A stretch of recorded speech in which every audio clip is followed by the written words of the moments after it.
যেটা আমার মনে হয় যে তবলার ক্ষেত্রেও দেখেছি যে most of the classical tabla players, তবলার প্লেয়ার এতে বলি, I found them big failure when they play for মানে আমি আধুনিক এটা গান, আমার একদম বলার হয়তো মডার্ন। দৃষ্টতা, এটা আমি না, দেখেছি। দৃশ্য না, আমি নিজে আমি দেখেছি। সঙ্গে গান করেও দেখেছি, নাম বলবো না, পিওর হ্যাঁ। ক্লাসিক্যাল তবলা প্লেয়ার যিনি, হ্যাঁ। তিনি আধুনিকটা বাজাতেই পারলেন। বাজাতেই পারেন না, না। পারেন আবার না। ভাইসি ভার্সা, আবার যাদের দেখছি এখানে খুব হাত ঘুরছে ছোট জায়গার মধ্যে, তারা আবার তারা ওখানে আবার গিয়ে পারেন। ক্লাসিক্যালের বড় জায়গায় ময়দানে গিয়ে ওনারা আবার, যদি আমি বলি যে রূপকের চার আবর্তনে একটা ছোট্ট জিনিস বাজিয়ে এসো, না শুনে না, মানে কোনো খেয়ে হ্যাঁ। জায়গায় পাচ্ছে না। মানে আবার রবীন্দ্রসঙ্গীত যখন দেখেছি বিপ্লবদা বাজাচ্ছেন, বিপ্লবদা মনে হচ্ছে আচ্ছা আচ্ছা লোকেশ, মানে একদম।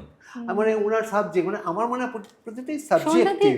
আমি সন্ধ্যা পিসি বা সন্ধ্যা পিসি মানে উনি মাতৃসমা, আমি সন্ধ্যাদি বলতাম, ভীষণ ভালোবাসতেন উনি। আমাকে ফোন করে মানে ঘন্টা অন্তত যখনই কতক্ষণ ফোন করতো সময় চলে গেল টের পেলাম না, উনি আমাকে ছোট ছোট করে কোনোটা রাগ ভূপালি হোক বা হোক নীলাবল হোক একটু গেয়ে গাইতেন, আর আমার কাছে ভাজান শুনতে চাইতেন।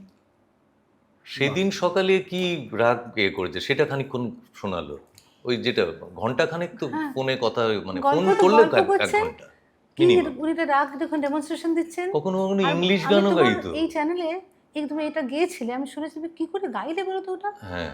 আমাকে একটু শোনাও তো। এই আর তুমি শোনো, seriousness। তুমি যখন যাও অনুষ্ঠানে যাও তো খাবার ক্যারি করো, কি খাবার ক্যারি করো, সমস্ত জানতে হবে।